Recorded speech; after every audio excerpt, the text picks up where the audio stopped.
સમાચારમાં આગળ વધીએ સમાચાર સુરતમાંથી ઉત્તરાયણ વિસ્તારમાં હિટ એન્ડ રનની ઘટના બની। બે યુવતીઓને કાર ચાલકે ભયંકર ટક્કર મારી। મોપેડ સવાર યુવતીઓ ઉછળીને રસ્તા પર પટકાઈ, જેના સીસીટીવી ફૂટેજ અમે આપને ટીવી સ્ક્રીન પર બતાવી રહ્યા છે। ઘટના બન્યા બાદ આરોપી કાર ચાલક ટક્કર મારીને ફરાર થઈ ગયો। સીસીટીવીના આધારે પોલીસે કાર ચાલકની પકડી પણ પાડ્યો છે।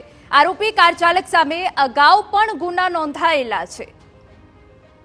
તો ઉત્તરાયણ વિસ્તારમાં હિટ એન્ડ રનની ઘટના બની છે, જેના સીસીટીવી ફૂટેજ સામે આવ્યા છે। આજે ઘટના બની તેમાં બે યુવતીઓને કાર ચાલકે ભયંકર ટક્કર મારી છે। જો કે ત્યાંથી કાર ચાલક ફરાર થઈ ગયો હતો।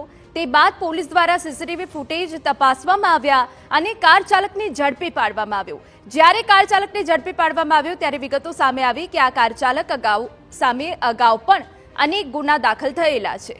અમારા સંવાદદાતા બળદેવ સુથાર વધુ વિગતે વાત કરવા જોડાયા છે। બળદેવ, પૂરી વિગત। જે રીતે સુરતના ઉત્તરાયણ વિસ્તારની જે ઘટના સામે આવી છે કે ઉત્તરાયણ વિસ્તારની અંદર એક હિટ એન્ડ રનની જે ઘટનામાં સામે આવી છે કે એક મોપેડ સવાર બે યુવતીઓ જે જઈ રહી હતી અને ત્યાં દરમિયાન એક પાછળથી જે i20 કાર ચાલક જે ફૂલ સ્પીડમાં આવે છે અને આ મોપેડને અડફેટમાં જ લેતા ઘટનાને અંજામ આપવામાં આવે છે। જે રીતે આ મોપેડ ઉપર બંને યુવતીઓ છે તે ગંભીર રીતે ઘવાય છે અને નીચે પડી જાય છે।